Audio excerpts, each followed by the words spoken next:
हमारे education system में 80% चीज़ें ऐसी हैं जिनका असल ज़िंदगी से कोई लेना देना ही ना है। एक एग्जांपल ले, जैसे ट्रिग्नोमेट्री है। जिस बच्चे को इंजीनियरिंग नहीं करनी, नहीं उसे इंजीनियर बनना, उसके लिए ज़रूरी क्यों है कि उसे ट्रिग्नोमेट्री में पढ़नी है? फिर कविताएं भी रटवाते हैं, पहाड़े रटवाते हैं।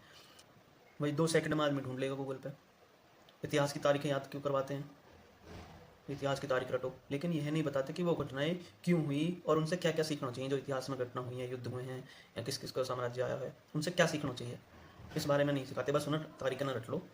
अब सवाल ये है कि आज के बच्चे को असल में सिखाया क्या जाना चाहिए?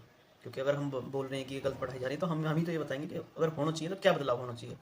सबसे पहली चीज़ है फाइनेंशियल लिटरेसी। फाइनेंशियल लिटरेसी सिखानी चाहिए ताकि बच्चा समझे पैसा कमाने के असली तरीके क्या है, सेविंग क्या है, इन्वेस्टमेंट क्या होती है, ये किस तरह से काम करता है, सब चीज़ें।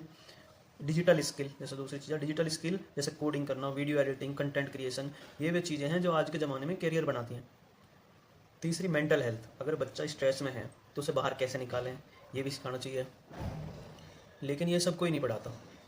अब किसी बच्चे से पूछो क्रेडिट स्कोर कैसे बढ़ता है या टैक्स कैसे बचाते हैं, तो ज़्यादातर बच्चों के पास जवाब ही ना हो, क्योंकि उन्हें पता ही ना है कि ये सब चीज़ भी एग्जिस्ट करे हैं और इनको आगे वाले समय में उनके लिए क्या महत्वपूर्ण भूमिका है उनके जीवन में। जान गया तो सिस्टम को नुकसान होगा। सिस्टम को नुकसान कैसे होगा? क्योंकि सिस्टम है, हर चीज़ छुपानी है, अकाउंटेबिलिटी देनी नहीं। उन्होंने कहा कितना पैसा हम खर्च कर रहे हैं, कितनी फ्रीबीज बांट रहे हैं, चुनाव के टाइम पर कितना मोटा पैसा खर्च कर रहे हैं, किसका नुकसान हो रहा है तो सब टैक्स पेयर का ही पैसा ना।